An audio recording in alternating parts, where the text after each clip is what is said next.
In the middle of the cafeteria, at lunchtime, the superior priest stopped in front of Sister Helena.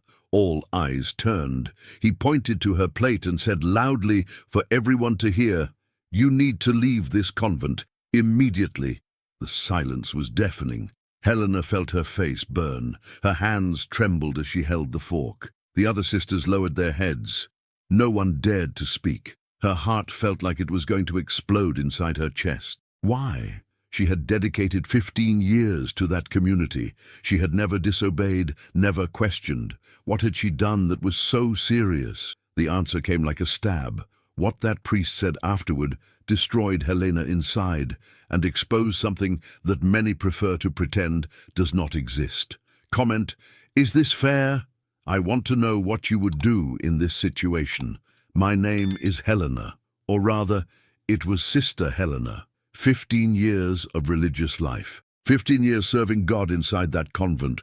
15 years believing I had found my place in the world. I was wrong. It all began long before that day in the cafeteria.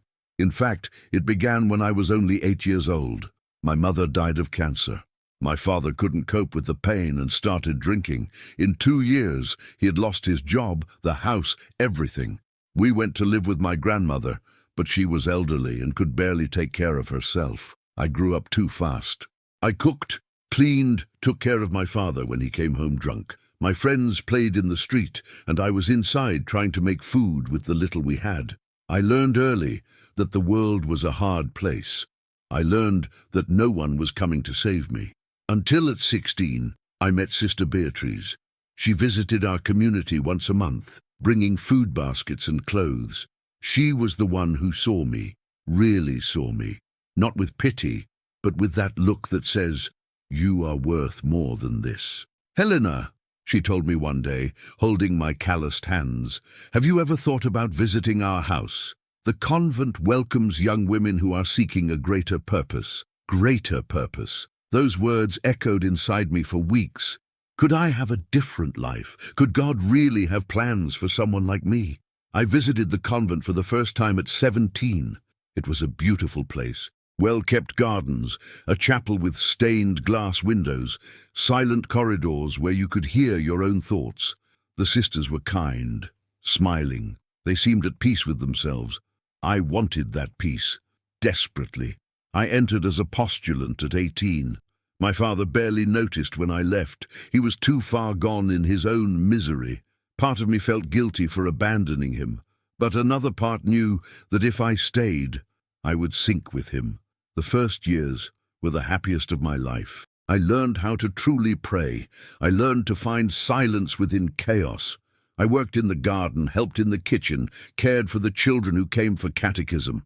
I felt that I finally had a family, a place where I belonged. Father Miguel was the chaplain of the convent at the time, an elderly man with a gentle voice who celebrated Mass with such devotion that it was impossible not to be moved. He encouraged me. He said I had a true vocation, that my dedication was sincere. "Sister Helena," he told me on the day of my solemn profession when I made my perpetual vows, "you have a pure heart. Never lose that." I promised I wouldn't. I promised myself God and that community. But then Father Miguel fell ill. Lung cancer. In 6 months he was gone. I cried for days. We all cried. He was more than a priest. He was a true spiritual father. And then Father Augusto arrived. The first impression was good. He was young, only 38 years old. Handsome in a way that made me uncomfortable to admit. He spoke well, had charisma. During his first masses, the chapel became more crowded. He drew people in. "We need to modernize this convent," he said at the first community meeting. "We cannot remain stuck in the past. God calls us to be living witnesses in today's world." It seemed to make sense. Modernize, renew. Some of the older sisters frowned, but most of us were willing to give it a chance. The changes began slowly. First, the prayer schedules. "Too rigid," he said. "We needed to be more flexible." Then it was the way we dressed. "These habits are outdated. God looks at the heart, not the clothes." I agreed with some things. Truly, some rules seemed excessive. But there was something in the way he spoke that bothered me. as if he was less interested in serving God and more in being the center of attention. It was then that I noticed how he looked at some sisters, especially the younger ones. It wasn't a pastoral look. It was something else, something that made me feel dirty just to witness it. Sister Cecilia, a novice of 22, was beautiful in a delicate way. Blonde hair, light eyes, an angelic face. Father Augusto constantly called her for private, spiritual conversations. She always came out of those talks with red eyes and a forced smile. One day, I found Cecilia crying in the garden. "What happened?" I asked, sitting beside her. She shook her head. "Nothing. I'm fine." "Cecilia, you can trust me." She looked at me with fear, genuine fear. "Sister Helena, Father Augusto, he said if I tell anyone anything, he will expel me. He'll say I'm a liar, that I'm making things up because I'm a troublemaker." My blood ran cold. "What did he do to you?" She didn't answer. She just kept crying. 2 weeks later, Cecilia was gone. Father Augusto announced at Mass that she had discerned she did not have a true vocation, and that some people are not prepared for religious life. I knew it was a lie, but I said nothing. I hate myself for that to this day. In the following months, other novices left, always with the same story: lack of vocation, spiritual immaturity, emotional problems. I started to observe more, and I noticed a pattern. The ones who stayed were those who fit a certain profile: thin, pretty, submissive. The ones who questioned or didn't meet his aesthetic standards disappeared. I myself had never been thin. Since childhood, I'd had a fuller body. My grandmother said it was genetic. "The women in our family are like this," she would say proudly. Inside the convent, it had never been a problem, until Father Augusto arrived. At first, the comments were subtle. "Sister Helena, don't you think you could exercise more? Or maybe you should eat less bread at dinner?" I ignored them. After all, I worked hard. I tended the garden, carried heavy boxes, helped with cleaning. My body was strong, healthy. I saw no problem at all. But the comments became more direct, more cruel. "Gluttony is a deadly sin, Sister Helena," he said one day, in front of other sisters. I felt my face burn. "Father, I don't—" "No need to justify yourself. I'm only concerned for your spiritual health." Spiritual health, as if my body defined my soul. The other sisters began to look at me differently, some with pity, others with judgment, as if Father Augusto had exposed something shameful about me that I had been hiding. I began skipping meals, eating only the bare minimum. I lost some weight, but not enough for him. It was never enough. "You need more self-control," he said after seeing me with a piece of fruit at snack time. Self-control, as if my existence were a moral failure. I felt smaller and smaller, invisible, as if all my work, all my dedication, all my love for that community meant nothing because my body was not the way he wanted it. And then came that day in the cafeteria, the day when everything collapsed for good. It was a Tuesday. I remember perfectly because on Tuesdays I helped in the kitchen to prepare lunch. That day we made rice, beans, salad, and roasted chicken. Simple food, but made with care. I was tired. I'd woken up at 5 in the morning to water the garden before the sun got hot. Then I helped clean the chapel. My body was begging for food, real food, not the crumbs I'd been allowing myself to eat in recent weeks. When lunchtime came, I served myself. A normal plate, not exaggerated but not miserable either. Rice, beans, a piece of chicken, salad, the same as the other sisters were eating. I sat in my usual place, picked up the fork. I was about to take the first bite when I heard heavy footsteps behind me. Father Augusto. I felt my stomach tighten before he even spoke. He stopped beside me. The cafeteria, which until then had been full of low conversations, went silent. "Sister Helena," he said with that voice that seemed calm but carried poison, "you need to leave this convent. Immediately." The world stopped, literally stopped. I could hear my heartbeat in my ears. I felt all the other sisters looking at me. I felt the weight of those words crushing my chest. "Father, I tried to speak, but my voice came out trembling, almost inaudible. "Look at this plate," he continued, pointing to my food as if it were evidence of a crime. "Look at the amount of food. Look at yourself. Are you representing this community? Are you representing the discipline we preach?" Tears began to burn my eyes. I tried to hold them back, but it was impossible. "Father, I worked all morning," I tried to explain. "Worked?" He laughed, a cruel, sarcastic laugh. "Sister Helena, the problem is not the work. The problem is the lack of self-control. It's gluttony. It's negligence with your own body, which is the temple of the Holy Spirit." He was using the Bible against me, using the scriptures to humiliate me publicly. "I tried to warn you. I tried to be patient. But you insist on not making an effort. You insist on keeping this state."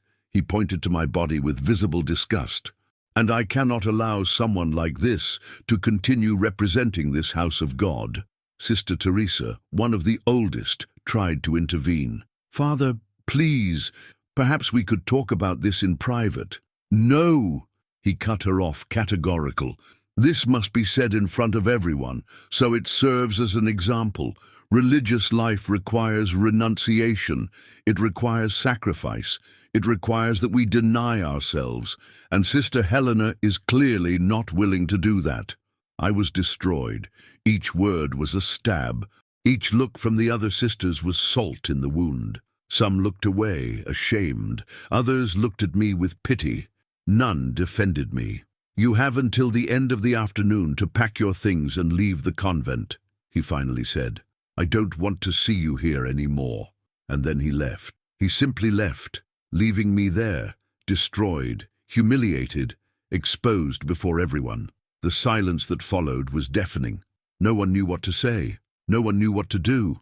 I stood up, trembling so much I could barely remain standing, and left the cafeteria without looking back. I ran to my room, locked the door, and collapsed. I cried as I had never cried in my life. I cried for the humiliation, for the injustice, for the pain of being rejected by the only place where I thought I belonged. I cried for all the years I had dedicated to that community, only to be treated like trash because of my body. I stayed there, on the floor, for hours. I couldn't move. I couldn't think. I could only feel pain, a deep, visceral pain that seemed to tear me apart inside. Someone knocked on the door. "Sister Helena, it's me, Teresa." I didn't answer. "Please open the door. I just want to talk." After a few minutes, I opened it. Sister Teresa came in quickly and closed the door behind her. Her eyes were red. She had cried too. "Helena, I'm so sorry," she said, hugging me.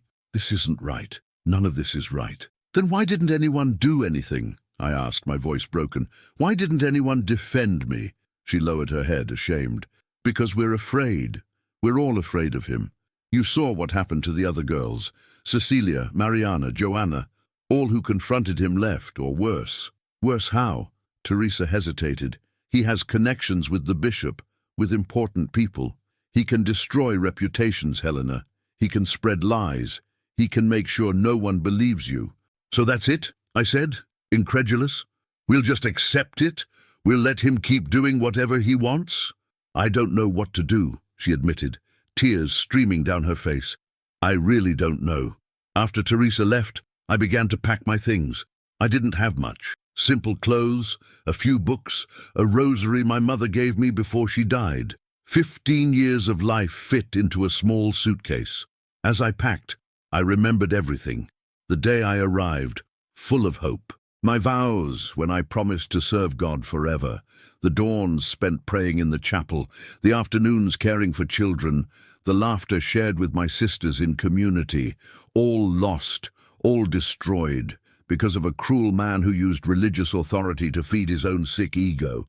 But something inside me began to change. In the midst of the pain, in the midst of the tears, something began to grow. Anger. Not destructive anger, but that holy, righteous anger that arises when you realize an injustice has been committed. I had done nothing wrong, nothing. My body was not a sin. My weight did not define my vocation. My worth was not on the scale. And if this was happening to me, how many other women had gone through the same thing? How many had been silenced, expelled, humiliated? I picked up my phone. Yes, we had phones, even though Father Augusto didn't like it. I went online. I started searching. I found stories, dozens of them, hundreds. Religious women emotionally, physically, spiritually abused by superiors who used faith as a weapon. I found support groups. I found specialized lawyers. I found journalists investigating abuse within the church. And then I made a decision. I was not going to leave in silence. I was not going to let him win. I was not going to allow other women to go through what I went through. I went down to the Superior Mother's office, knocked on the door. "Come in," she said in a tired voice. I entered. She was sitting behind the desk, her head in her hands. When she saw me, her eyes filled with tears. "Helena, she began. "Mother, did you know what he was doing?" I asked directly. She closed her eyes. "I suspected. And you did nothing?" I tried to speak to the bishop. He said Father Augusto was a good priest, that I was exaggerating, that women tend to be dramatic. "So you're going to let him continue?" She opened her eyes. There was despair in them. "What can I do, Helena? I am only a nun. He has power. He has influence. And I have nothing," I said. "Nothing but the truth." I left the office. I left the convent, taking only my suitcase and my dignity, but I was not leaving forever. I would come back, and when I came back, it would be with the truth on my side. Helena spent the first night outside the convent, in a small shelter run by a downtown parish. The place was simple, with single beds lined up and peeling walls. Women in vulnerable situations slept there. She was one of them now. Lying on that narrow bed, looking at the cracked ceiling, Helena wondered how her life had turned upside down so quickly. 24 hours earlier, she had a home, a family, a purpose. Now, she had only a suitcase and an emptiness in her chest. But she also had something new, determination. The next morning, I woke up with a plan. I needed evidence. I needed witnesses. I needed to prove that Father Augusto was not the holy man he pretended to be. I started with the obvious, the other novices who had been expelled. Cecilia was the first I tried to contact. It took me 2 days to find her. She was living with her sister in another city, almost 200 kilometers away. I called her. She answered on the 3rd ring. "Hello, Cecilia, it's Sister Helena." Silence on the other end. "Cecilia, please don't hang up. I need to talk to you." "Sister Helena, I can't talk about that. He expelled you too, didn't he? You and at least 5 other girls in the last 2 years. I heard her take a deep breath. "He expelled you." "Yes, in front of everyone, in the cafeteria. He humiliated me publicly." "God," she whispered. "I'm sorry, Helena. I'm so sorry." "Cecilia, I'm not going to let this lie quiet. I'm going to report him, but I need help. I need others to tell their stories too." She was silent for a long time. "Cecilia, you don't understand," she said, voice trembling. "It's not just him. There are other people protecting him. The bishop, the diocesan secretary, even some older priests. They know what he does and do nothing. So they're accomplices. They are, and they're dangerous." When I tried to tell my spiritual director what he had done to me, she said I was confusing paternal affection with something else, that I needed to pray more, that the problem was in my head. My anger grew. "And what did he do to you, Cecilia? What really happened?" She began to cry. He touched me during the spiritual conversations. At first it was subtle, a hand on the shoulder that lingered too long, a tight hug. Then it became bolder. He said God wanted us to trust him completely, that it was part of my spiritual formation. I felt nauseous. "Cecilia, that is abuse." "I know, but who will believe me? He's a priest. I'm just a girl who didn't have a vocation." "I believe you," I said firmly, "and we will make others believe too." In the following days, I managed to contact 3 more former novices. All had similar stories: emotional abuse, psychological manipulation, and in 2 cases, physical harassment.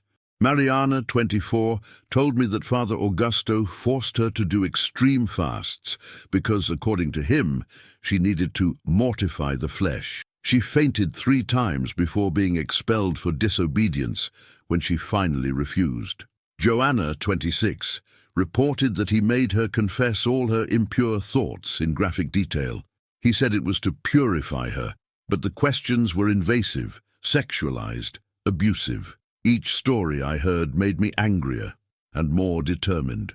While Helena gathered testimonies, Father Augusto continued his life at the convent as if nothing had happened. In fact, he seemed more confident, more arrogant. The Sunday after Helena's expulsion, he gave a homily about religious discipline and false disciples.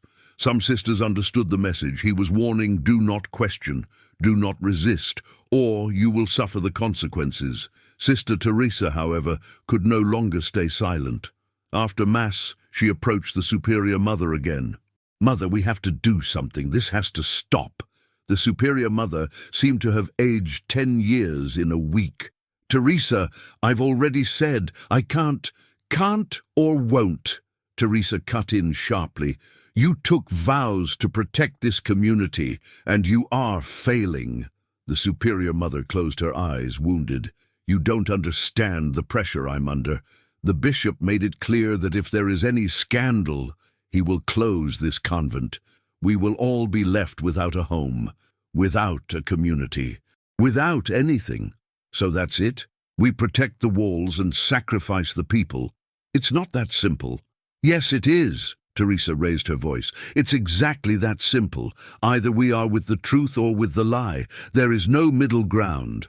While I gathered evidence, I also sought legal help. I found a lawyer who specialized in cases of institutional abuse within the church. Her name was Dr. Fernanda Rocha. She was a practicing Catholic, but also a woman who did not tolerate injustice. "Helena," she told me in our first meeting, "I'll be honest with you. Cases against members of the clergy are extremely difficult. The church has resources, expensive lawyers, and a historical tendency to protect its own. But can you help me?" She looked me in the eyes. "I can, and I will. But you need to be prepared for a war. They will try to destroy your credibility. They will dig up your past. They will say you are a liar, vengeful, problematic. I don't care," I said. "It's no longer about me. It's about all the women he hurt, and all those he will hurt if no one stops him." Dr. Fernanda smiled. "Then let's begin." She guided me to document everything, every email, every message, every testimony. We needed to build a solid, irrefutable case. She also advised me to go to the press. "Sometimes," she said, "public pressure is more effective than legal pressure." That's how I met Rafael Montenegro, an investigative journalist who had a track record of exposing abuses within religious institutions. He was respected, ethical, and not afraid to confront power. "Helena," he told me when we met in a discreet cafe, "I've investigated Father Augusto before. I received anonymous complaints 6 months ago, but I couldn't find anyone willing to speak publicly. Now you have one," I said. He took out his recorder. "Can we start?" I told everything.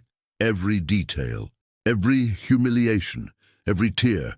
I spoke not only of myself but of the others as well. Cecilia, Mariana, Joanna, all the women who had been silenced. Raphael listened, grave, taking notes. When I finished, he turned off the recorder and was silent for a moment. "This will cause an earthquake," he finally said. "Good," I replied. "It's time." But Father Augusto was not naive. He had ears in the community. And when he learned that Helena was gathering testimonies and talking to lawyers and journalists, he reacted. He called a meeting with the sisters of the convent. "We need to talk about something serious," he said, voice laden with false concern. "Sister Helena, who was recently dismissed from this house, is spreading lies about me, about this community, about our mission." The sisters looked at each other, uncomfortable. "She is disturbed, hurt, and she is trying to destroy everything we have built here," he continued. "Therefore I need all of you to understand.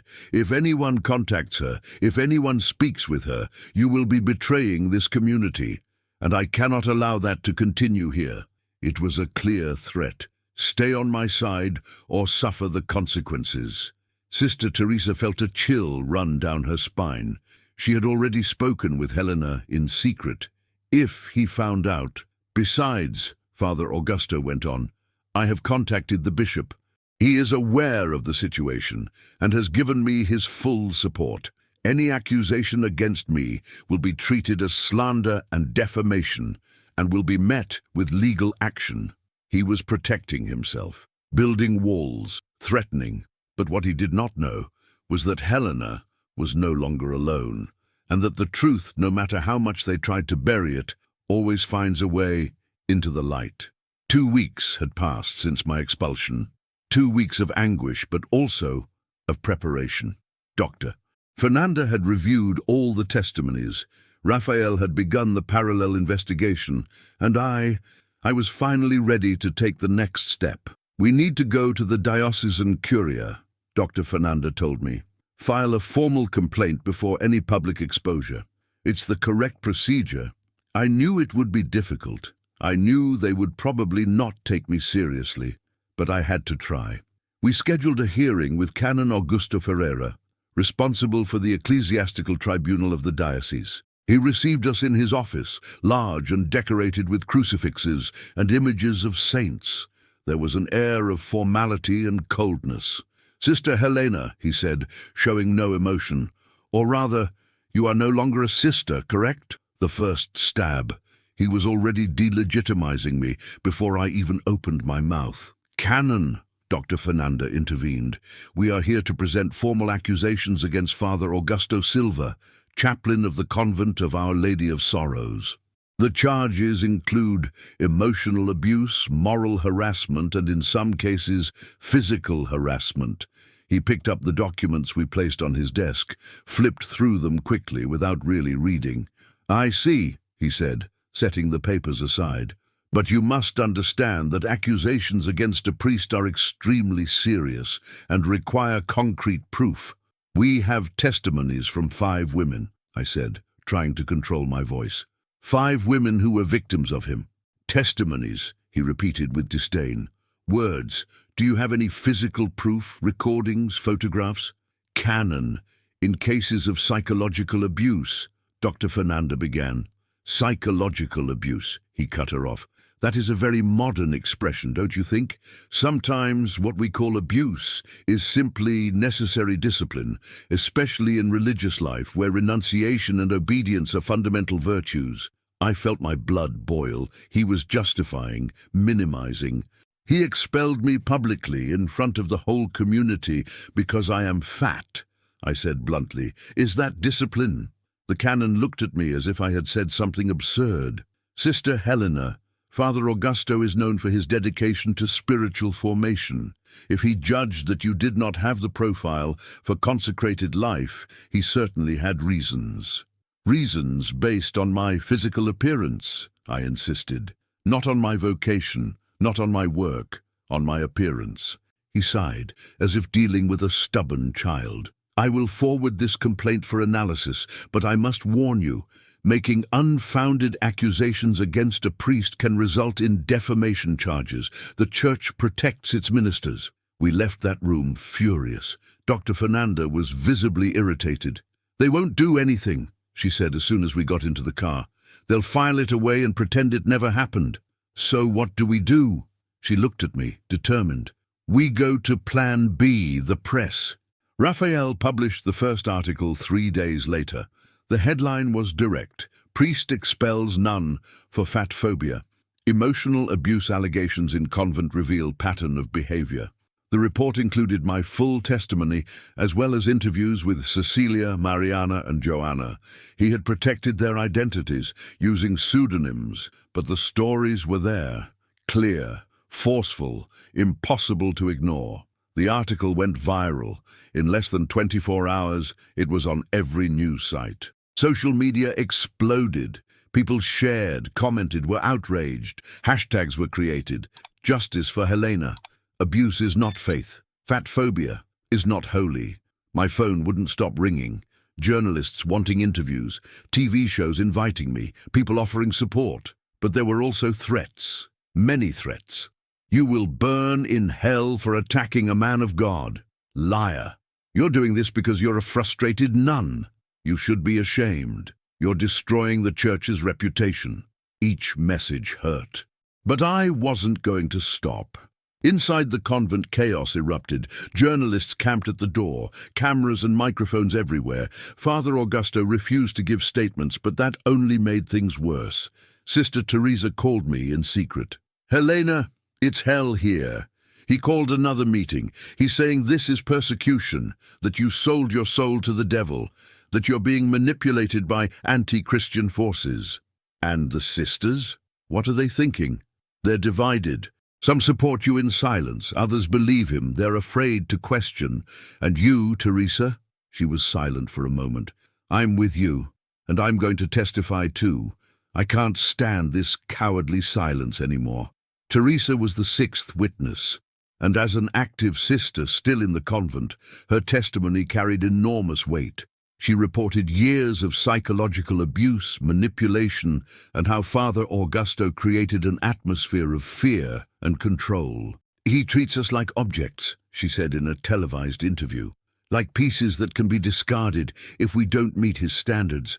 This is not religious life, it's prison." Teresa's declaration was the final straw. The bishop could no longer ignore it.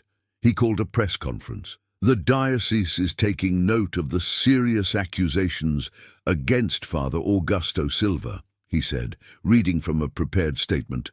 "An investigative commission will be established to determine the facts. In the meantime, the priest will be temporarily suspended from his duties." Temporarily. They were still protecting him. But something was changing. Slowly, but it was.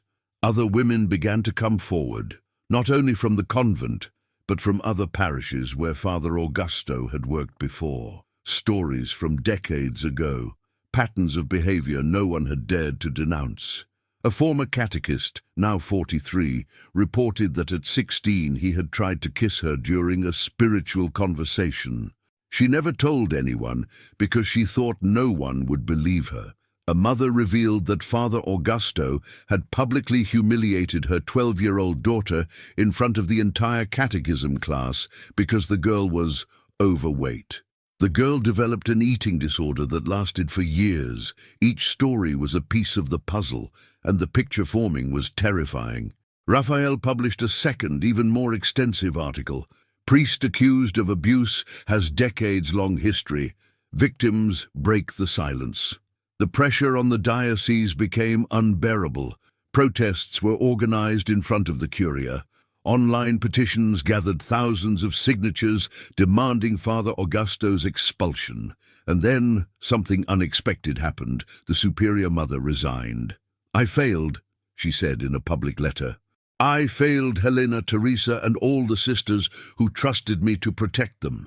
I knew something was wrong, and I didn't have the courage to act. I will carry this guilt for the rest of my life." Her confession was courageous. Late, but courageous. I sought her out. We met in a cafe, away from the eyes. She was thinner, pale, with sunken eyes of someone who hadn't slept in weeks. "Helena, I'm so sorry," she said, tears streaming. "I should have protected you. It wasn't easy to forgive, but I didn't want to carry hatred either. Mother, you can fix this now. Testify. Tell what you saw. Tell what you knew." She nodded. "I will." And she did. Her testimony was devastating.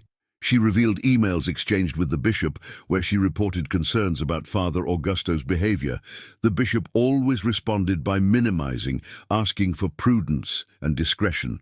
He knew and chose not to act. The report, with the leaked emails, caused an even greater scandal. Now, it wasn't just about an abusive priest. It was about an entire institutional structure that covered up, protected, and perpetuated the abuse. Demonstrations filled the streets. Outraged faithful demanded transparency and justice. Human rights organizations got involved. Lawyers offered to represent the victims for free. Father Augusto, surrounded on all sides, finally broke his silence. He gave an interview to a conservative Catholic broadcaster, clearly expecting a friendly environment. "I am the victim of a defamation campaign," he said, trying to appear calm. "I dedicated my life to serving God, and now I am being crucified by resentful women who could not live the religious vocation." The choice of words was disastrous. Crucified, as if he were the martyr, and resentful women, delegitimizing all of us at once. The interview only worsened his situation. The Vatican finally spoke. A brief but significant statement. The Holy See follows the allegations with concern and reiterates its commitment to the protection of victims of abuse. Cases like this must be investigated with seriousness and transparency. It was a message to the bishop. Solve this, and fast. The internal investigation was concluded. The report, which leaked to the press, was categorical. Father Augusto had committed multiple violations of canon law, including abuse of authority, moral harassment, and creating a hostile environment. Recommendation: permanent removal from priestly ministry. But the final decision was still in the bishop's hands, and we were all waiting. 2 weeks had passed since my expulsion. 2 weeks of anguish, but also of preparation. Dr. Fernanda had reviewed all the testimonies. Raphael had begun the parallel investigation, and I was finally ready to take the next step. "We need to go to the diocesan curia," Dr. Fernanda told me. "File a formal complaint before any public exposure. It's the correct procedure." I knew it would be difficult. I knew they would probably not take me seriously, but I had to try. We scheduled a hearing with Canon Augusto Ferreira, responsible for the ecclesiastical tribunal of the diocese. He received us in his office, large and decorated with crucifixes and images of saints. There was an air of formality and coldness. "Sister Helena," he said, showing no emotion. "Or rather, you are no longer a sister, correct?" The first stab. He was already delegitimizing me before I even opened my mouth. "Canon," Dr. Fernanda intervened. "We are here to present formal accusations against Father Augusto Silva, chaplain of the convent of Our Lady of Sorrows. The charges include emotional abuse, moral harassment, and in some cases, physical harassment." He picked up the documents we placed on his desk, flipped through them quickly without really reading. "I understand," he said, setting the papers aside. "But you must understand that accusations against a priest are extremely serious, and they require concrete proof. We have testimonies from 5 women," I said, trying to control my voice. 5 women who were his victims. "No, testimonies," he repeated with disdain. "Words. Do you have any physical proof? Recordings, photographs?" "Canon. In cases of psychological abuse," Dr. Fernanda began. "Psychological abuse," he cut her off. "That's a very modern expression, isn't it? Sometimes what we call abuse is simply necessary discipline, especially in religious life, where renunciation and obedience are fundamental virtues." I felt my blood boil. He was justifying, minimizing. "He expelled me publicly in front of the entire community because I am fat," I said bluntly. "Is that discipline?" The canon looked at me as if I had said something absurd. "Sister Helena, Father Augusto is known for his dedication to spiritual formation. If he judged that you did not have the profile for consecrated life, he certainly had reasons. Reasons based on my physical appearance," I insisted. "Not on my vocation, not on my work, on my appearance." He sighed, as if dealing with a stubborn child. "I will forward this complaint for analysis, but I must warn you, making unfounded accusations against a priest can result in defamation suits. The Church protects its ministers." We left that room furious. Dr. Fernanda was visibly irritated. "They won't do anything," she said as soon as we got into the car. "They'll shelve this and pretend it never happened." "So what do we do?" She looked at me, determined. "We go to Plan B, the press." Raphael published the first article 3 days later. The headline was direct. Diocese plans to transfer accused priest instead of punishing him. Leaked document reveals cover-up strategy. The publication landed like a bomb. The outrage that seemed to be cooling flared back to full force. Now it wasn't just the victims enraged. It was an entire community feeling betrayed by an institution that should protect it. The bishop was forced to give a press conference. He was visibly uncomfortable, sweating, choosing each word carefully. "I would like to clarify that no final decision has been made regarding Father Augusto's case," he said, reading a statement. "All options are being considered. Our priority is truth and justice." The journalists didn't let up. "Your Excellency, would you consider transfer a fair way to deal with such serious accusations?" "Your Excellency, how many other cases like this has the diocese covered up in recent years?" "Your Excellency, will you apologize to the victims?" He answered with evasions, stock phrases, empty promises, but something was different. There was real pressure now, not just social, but also legal. The public prosecutor's office had opened a criminal investigation, not only against Father Augusto, but also against the bishop and other members of the diocesan hierarchy for possible omission and cover-up. We were called to testify. Me, Cecilia, Mariana, Joanna, Teresa, the former superior mother, and 6 other women who had come forward in the previous weeks. The deposition was one of the hardest days of my life. Having to relive every detail, every humiliation, every pain, in front of strangers who took notes and looked at me with that professional, distant expression. But it was also liberating. Every word that left my mouth was a truth that could no longer be silenced. It was my story, my pain, my fight. When I finished, the prosecutor in charge of the case looked at me with something that seemed like genuine respect. "Helena, I know this was difficult, but I want you to know, we will fight for justice, truly." I wanted to believe, I needed to believe. As the legal process advanced, something unexpected happened. Father Augusto scheduled a press conference, without notifying the diocese, without lawyers present, alone. "He's going to do what?" Dr. Fernanda said, incredulous when we saw the announcement. Raphael was at the conference. He broadcast everything live. Father Augusto entered the room, wearing a cassock, his Roman collar immaculate, with that upright, confident posture he always had, as if he were still untouchable. "Good afternoon, everyone," he began, firm-voiced. "I called this conference because I'm tired of being slandered, tired of seeing my name, my reputation, my ministry destroyed by lies." My heart raced. He was going to deny everything.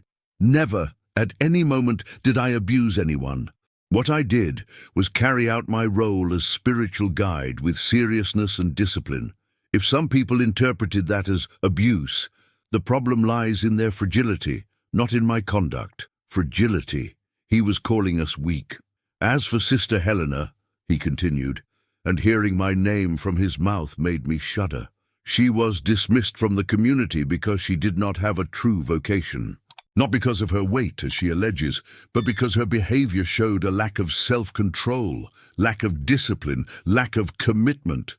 Tears of rage burned my eyes. I counseled her multiple times. I tried to help her, but she insisted on ignoring guidance. And when the decision was made to dismiss her, she decided to take revenge by inventing these absurd stories. A journalist raised his hand. "Father, are you saying that all 11 women who testified against you are lying?" He didn't even blink. "I'm saying that resentful women, frustrated with their own failures, found in me a convenient scapegoat, and that the media, always eager for scandals involving the church, embraced these accusations without question." Another journalist. "And the emails from the Superior Mother reporting concerns to the bishop? Was she lying too?" "The Superior Mother is an elderly, confused woman who was under pressure," he replied, condescending. "We cannot take her recent statement seriously." Raphael asked a question. "Father, did you touch any novice inappropriately during spiritual direction?" Father Augusto looked straight into the camera. Never. And I challenge any one of these women to present a single concrete piece of evidence for what they allege, because it doesn't exist, because they are lies. The conference lasted 40 minutes. 40 minutes of denial, attacks, and victimhood. He cast himself as a martyr, as persecuted, as a victim of a modern witch hunt. When it ended, he left the room with his head held high. I was watching from home, trembling with anger. I picked up my phone. I called Raphael. "I want to hold a press conference too," I said. "I want to look him in the eye, publicly, and confront him." "Helena, are you sure? It's going to be a circus." "I'm sure." We scheduled it for 2 days later. Dr. Fernanda tried to dissuade me. "Helena, you don't need to expose yourself anymore. You've already done your part." "I haven't. He's still lying, still manipulating, and someone needs to stop him." The day came. The press room was packed. Cameras from all the major networks. Journalists from national and international outlets. The case had gained worldwide repercussion. I sat at the table with Dr. Fernanda at my side. I took a deep breath. "My name is Helena," I began, "and I am not a liar." My voice trembled at first, but grew firmer with each word. "Father Augusto said we are resentful women, frustrated, weak. But look at us. Cecilia was 22 when he abused her. She was a girl. She trusted him because he was a priest, because she believed that men of God do not harm." Tears began to fall, but I did not stop. Mariana almost died of malnutrition because he forced her into extreme fasts. Joanna developed severe anxiety because of the invasive, abusive counseling he conducted under the pretext of confession. I looked directly into the main camera, at him, wherever he was watching. "Father Augusto, you say you never abused anyone, but abuse is not only physical touch. It is manipulation. It is humiliation. It is using spiritual authority to control, wound, and destroy. And you did all of that." I placed a document on the table. "This is a petition signed by 17,000 people calling for your removal from priestly ministry. 17,000 people who believe us, who know we are not lying." I paused, breathed. "You used God as a weapon. You used faith as a shield. You used the church as protection. But God sees everything, and the truth always wins." I looked at the journalists. "I will no longer hide. I will no longer be ashamed, because I did nothing wrong. My body is not sin. My existence is not a flaw. And no woman deserves to be treated like trash for not fitting the 6 standards of an abusive man." I finished. The silence in the room lasted a few seconds. Then applause, spontaneous, emotional. I left that room different, stronger, more whole. And I knew that, from that moment on, there was no turning back. War had been declared, and I was ready to fight to the end. My press conference changed everything. The video went viral with millions of views in the first hours. Memes of support, messages of solidarity, people sharing their own stories of abuse, not only within the church, but in all spheres of power. I had created a movement unintentionally, a movement of women who were tired of being silenced. But with visibility also came brutal exposure. My face was everywhere. My name was being debated on television programs, social media, conversations in living rooms. I no longer had privacy. I no longer had anonymity. And the attacks intensified. They created fake profiles, spreading lies about me, said I had been expelled for theft, that I had a secret love affair, that I was mentally unstable. They photoshopped pictures of me in compromising situations, spread my address on social media. I had to leave the shelter. It was no longer safe. Raphael helped me find a discreet, protected place. But even so, the fear was constant. One night I received a call from an unknown number. I hesitated, but answered. "Helena." The voice was male, hoarse, threatening. "Who is this? You're going to regret messing with powerful people. You're going to regret it very much." I hung up, trembling, blocked the number, but the message echoed in my head for days. Dr. Fernanda insisted that I file a police report. I did. But I knew it wouldn't help much. Meanwhile, the noose around Father Augusto and the bishop tightened. The public prosecutor's investigation uncovered financial irregularities, diverted donations, funds that should have gone to social works but ended up in private accounts. It wasn't just spiritual and emotional abuse, it was also financial corruption. The Federal Revenue Service joined the investigation. Documents were seized, bank accounts frozen. The matter was becoming too big to hide. Father Augusto tried to flee. Literally, he was caught at the international airport, trying to board a flight to Europe with a nearly expired passport and suitcases full of cash, almost 200,000 reais. He was detained, interrogated, and finally his mask began to crack. In the interrogation, excerpts of which leaked to the press, he oscillated between arrogance and desperation. "You don't understand," he said. "I dedicated my life to the church. I did everything they asked of me. And now they treat me like a criminal?" The officer in charge had no pity. "Father, you are being accused of serious crimes. Abuse of authority, moral harassment, embezzlement of funds, and now attempted escape and illegal currency export. Do you want to explain where this money came from?" Silence. "Father, they were donations for works." "Works? What works?" "In your luggage there was no document, no project, only cash." He couldn't answer. That was when the bishop, realizing the ship was sinking, decided to save his own skin. He called another press conference, this time with a completely different tone. "In light of the recent developments and the evidence presented by the competent authorities," he said, voice trembling, "the diocese recognizes that we failed. We failed the victims, we failed the community, we failed the principles we should have defended." It was the first time someone in the hierarchy admitted failure publicly. Father Augusto Silva is, as of this date, definitively removed from priestly ministry. His case will be forwarded to the Vatican for laicization proceedings. Furthermore, we are fully cooperating with civil authorities in the criminal investigations. He paused, moved, truly, or faking it very well. "And to the victims, especially Helena, Cecilia, Mariana, Joanna, Teresa, and all the other courageous women who spoke out, I ask forgiveness. Forgiveness for not believing you immediately. Forgiveness for prioritizing the institution over people. Forgiveness for perpetuating a system that allowed this to happen." They were beautiful words, but would they be enough? Cecilia called me crying after the bishop's statement. "Helena, he apologized," she sobbed. "Finally someone apologized." "I know, Cecilia, I know. Do you think it will change anything?" "Really? I didn't know. Honestly, I didn't know. But something was changing, even if slowly. The convent underwent a complete restructuring.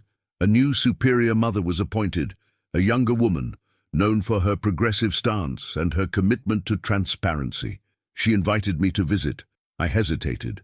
Returning to that place brought painful memories, but I also felt I needed to. I needed closure. When I arrived, the sisters received me with tears and hugs. Many asked forgiveness for having remained silent, for not defending me when I needed it. "We were afraid," Sister Beatrice, one of the oldest, told me.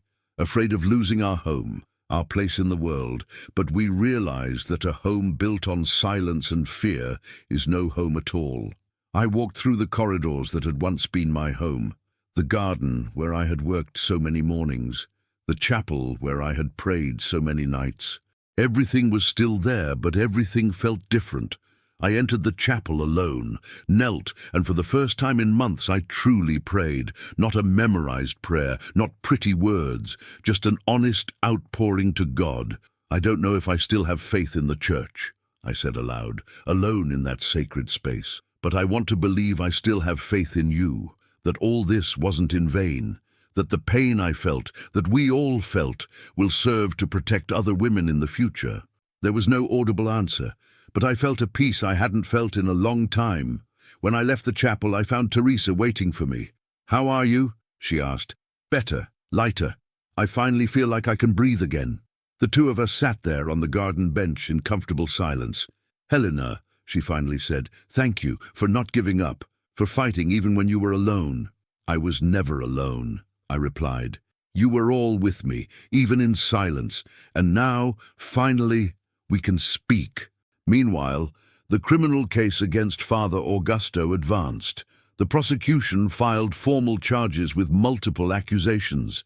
His defense tried everything, claimed religious persecution, claimed conspiracy, claimed he was being crucified by the media. But the evidence was too solid. The trial was set. It would be public, broadcast live. "Will you go?" Dr. Fernanda asked me. "Yes, I need to look him in the eyes one last time." The day of the trial arrived. The courtroom was packed. Journalists, activists, curious people, members of the church, and us, the victims, sitting side by side. When Father Augusto entered, handcuffed, escorted, he looked smaller. The arrogance was gone. What remained was just a frightened man, finally facing the consequences of his actions. He looked at me, our eyes met, and for the first time I saw something different in his eyes. Not genuine remorse, but recognition that he had lost.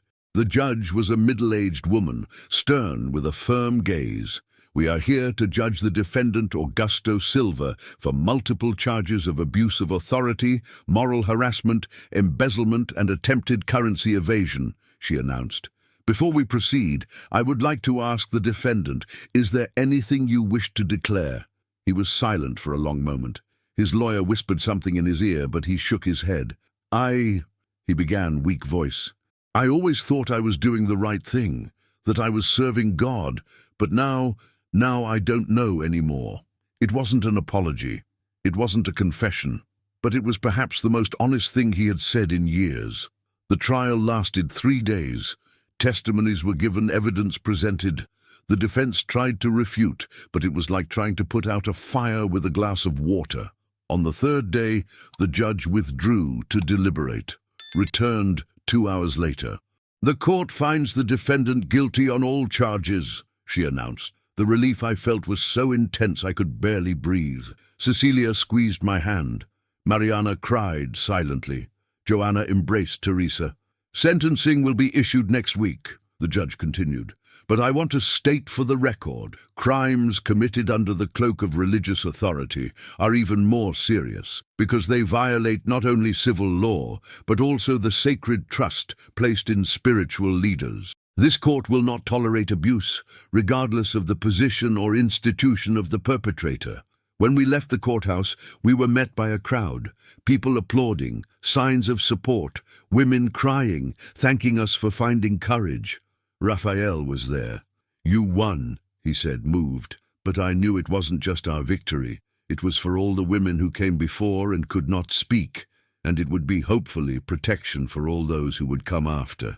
A week later, we returned to the court for sentencing. The tension in the air was palpable. We all knew the conviction had been pronounced, but the sentence to come would determine whether there would truly be justice or just a symbolic gesture. The judge entered. Everyone stood. My heart was pounding so hard it felt like everyone could hear it. "Before pronouncing the sentence," she began, "I would like to address the victims present. Helena, Cecilia, Mariana, Joanna, Teresa, and all the other women who had the courage to come forward. You are not just survivors. You are heroines. You broke a cycle of silence that lasted for decades." Tears began to stream down my face before she even continued. "As for the defendant Augusto Silva," she turned to him, his head bowed, "you abused a position of sacred trust. You manipulated vulnerable women. You used faith as a weapon. And when confronted, you tried to flee and destroy evidence. Your crimes are serious, and the consequences must reflect that seriousness." She paused, consulting the documents in front of her. "For abuse of authority, systematic moral harassment against multiple victims, embezzlement of resources, and attempted currency evasion, I sentenced the defendant to 12 years in prison in a closed regime, in addition to payment of individual compensation to each victim in the amount of 100,000 reais. 12 years. It was real. It was just. It was more than I had dared hope for. Father Augusto collapsed. He literally fell into the chair, bringing his hands to his face.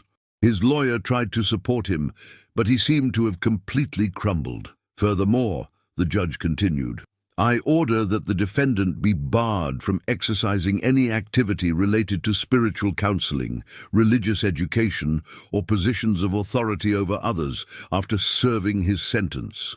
It was the end, the definitive end of his career, of his power, of his ability to hurt other people. When we left the courthouse, the sun was shining. It felt too symbolic to be a coincidence. After so long in darkness, there was finally light. Cecilia hugged me, crying, It's over. It's really over. It's over, I repeated, letting the words settle in my soul. In the days that followed, I tried to process everything that had happened. Months of struggle, pain, exposure had finally come to a conclusion. But what would come now? The compensation helped. I managed to rent a small apartment. Nothing luxurious, but it was mine. For the first time in months, I had a place I could call home. I bought simple furniture, decorated with plants, put up photos of the few good memories I had from the convent. I didn't want to erase everything, just give it new meaning. Teresa visited me. She was still at the convent, but now under new management, with more humane, more just rules. It's different there, she told me as we drank tea in my little kitchen. The new mother has created a code of conduct. Any abuse of any kind must be reported immediately, and not to the chaplain priest, but to an independent external commission. I'm glad to hear that. And there's more, she continued, excited. We created a support group for sisters who have gone through difficult situations, a safe space where we can speak without fear of judgment. It was a start, small but meaningful. Dr. Fernanda also reached out to me. Helena, I wanted to talk to you about something. We've been receiving dozens of cases similar to yours, women from different convents, parishes, religious institutions, all with stories of abuse and silencing. I sighed. It was sad to know it wasn't an isolated case, but it was also important that these women had somewhere to go. We're thinking of creating an organization, she continued, a support and legal defense center for victims of abuse in religious contexts, and we would like you to be a part of it. Me, who had barely come out of my own battle. You don't need to decide now, she said, sensing my hesitation. Think it over calmly, but know that your voice, your story, can help many other women. I thought for days, did I have the strength for this? Did I want to constantly relive these pains by helping others? It was during a walk in the park watching children play that the answer came. Clearly, indisputably, yes, I did. Because if it weren't for women like Cecilia, Mariana, Joanna, and Teresa, who had the courage to speak, I might not have made it. Because no one should go through this alone. I called Dr. Fernanda. I accept. Let's create this organization. And so, Project Light was born. A support and legal defense center for victims of abuse in religious institutions. We started small. A rented room, 3 volunteers, a great desire to make a difference.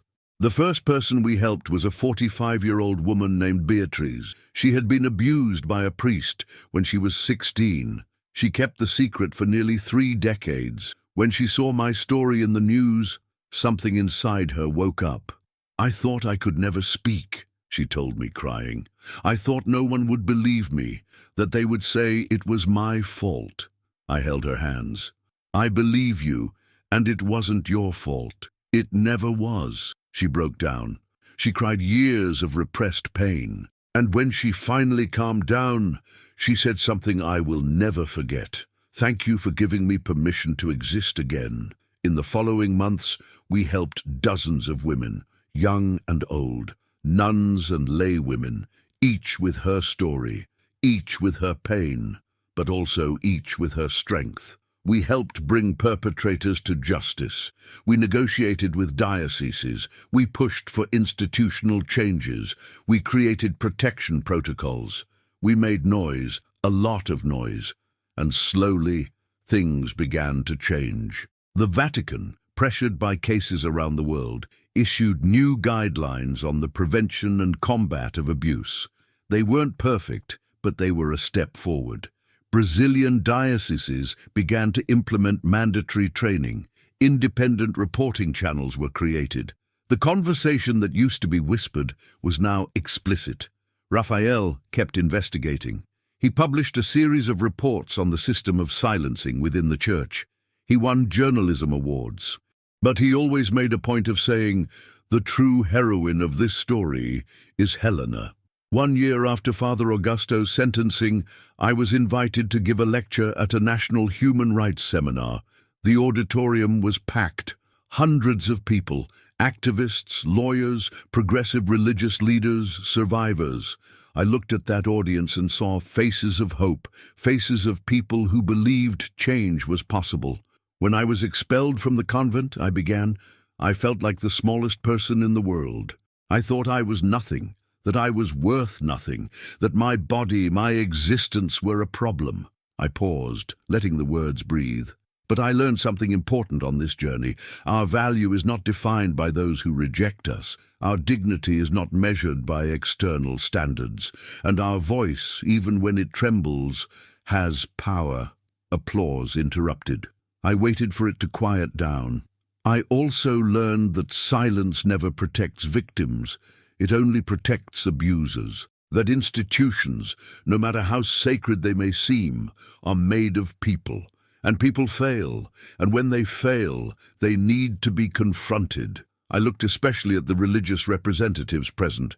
I'm not here to destroy faith. I'm here to protect it, because true faith does not coexist with abuse. A true God does not hide behind hypocrisy, and a true church protects the vulnerable, not the powerful. More applause. Some people were crying.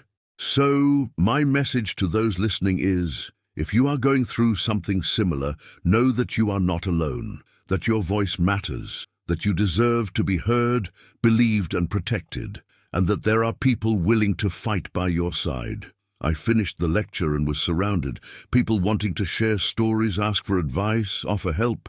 It was intense, but it was also beautiful. It was a true community. That night, lying in my bed, looking at the ceiling of my small apartment, I felt something I hadn't felt in a long time. Gratitude, not for the suffering, never for the suffering, but for the strength I found within myself, for the support network that formed, for the changes that were happening, for the hope that other women would not have to go through what I went through. It was the beginning of a new chapter, and this time I was writing my own story. 2 years had passed since that day in the cafeteria. 2 years that felt like a lifetime. Sometimes, when I wake up, I still feel like it was all a dream, or a nightmare. Depends on the day.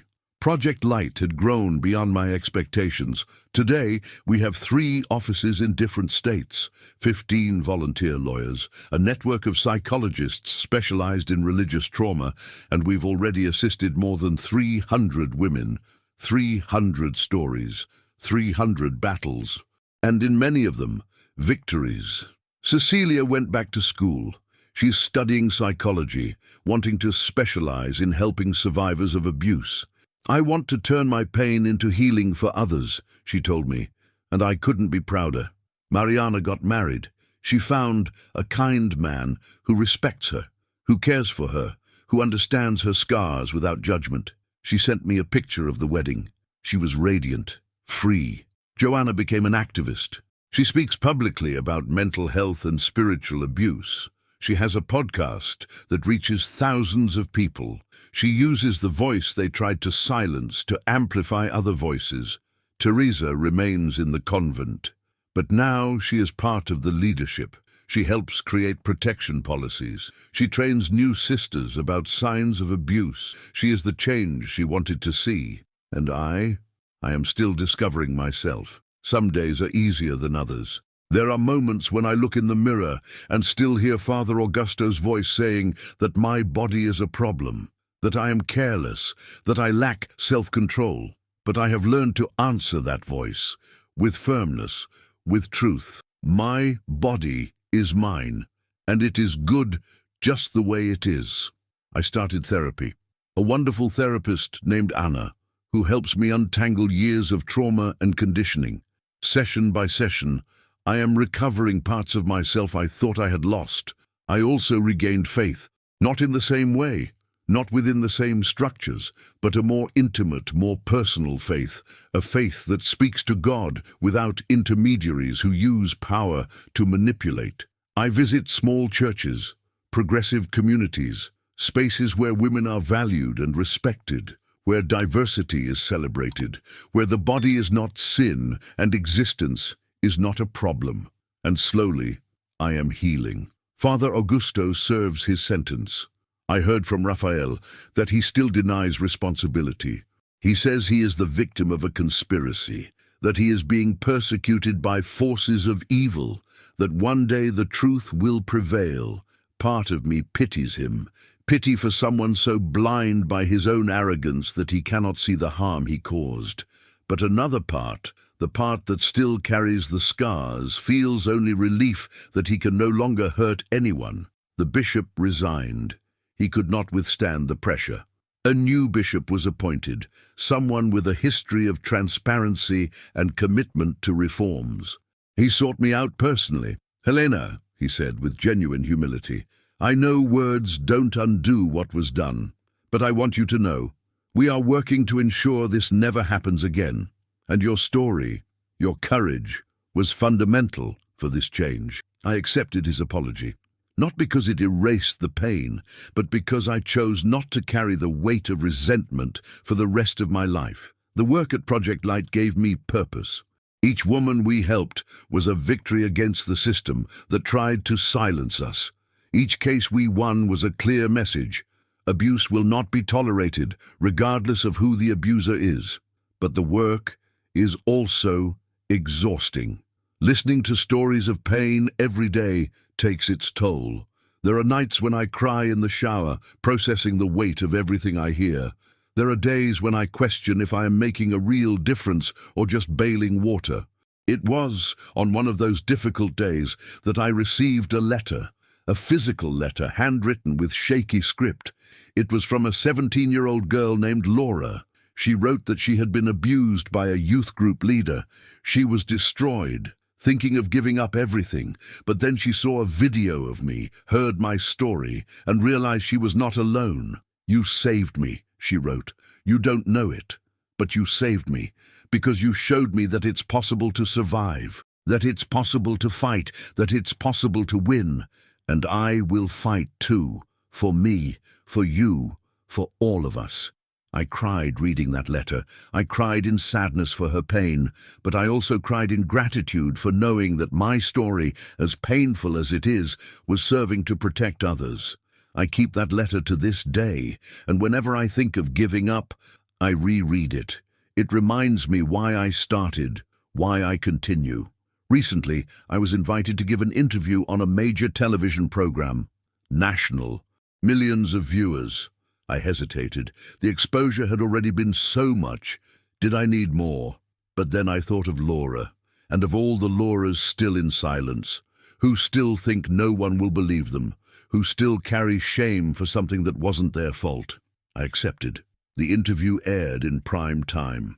The host, a respected and sensitive man, asked me tough but fair questions. "Helena, if you could go back in time, would you change anything?" I thought for a moment. I would change the system that allowed this to happen. I would change the culture of silence. I would change the way the church deals with accusations. But as for speaking out, as for fighting, no, I would never change that.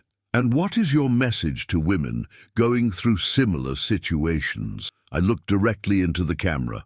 To all the women who were watching, to all who needed to hear, your silence does not protect you. It protects the one who hurts you. Your voice has power. Your testimony matters. And no matter how much time has passed, no matter who the abuser is, no matter what institution is involved, you deserve justice. You deserve to be heard, and there are people willing to fight with you. I paused, breathed, and if no one believes you, I believe you. If no one supports you, we support you. You are not alone. You never were. When the interview ended, My phone exploded. Messages of support, requests for help, women sharing their stories for the first time. That night I couldn't sleep, not from anxiety, but from a strange mix of emotions. Sadness for the stories I heard, hope for the changes happening, gratitude for having survived, for being here, for being able to make a difference. Today, when I look back, I see the path I've walked, from darkness to light, from humiliation to dignity, from silence to voice. It wasn't easy. God knows it wasn't. There were moments when I thought I couldn't make it, moments when I wanted to give up, moments when the pain seemed too great to bear. But I survived. And not only survived, I thrived. I found purpose. I found community. I found strength I didn't know I had.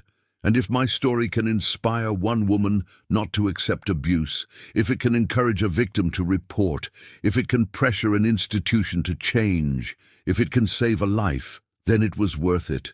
Every tear, every battle, every scar.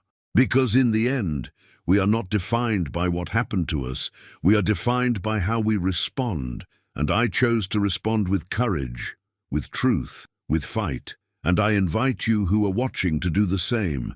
If you are experiencing abuse, report it. If you know someone, support them. If you have the power to change systems, change them. If you have a voice, use it. Because the world only changes when we stop accepting the unacceptable. When we stop silencing for convenience. When we choose, collectively, that human dignity is worth more than institutional reputation. My name is Helena. I was expelled from a convent for being fat. But today, I am so much more than that. I am a survivor. I am an activist. I am a voice for those who have not yet found theirs. And this is my story, our story, the story of all the women who refuse to stay silent. And if you made it this far, if you listened to everything, I ask just one thing. Don't let this story die in you. Share it.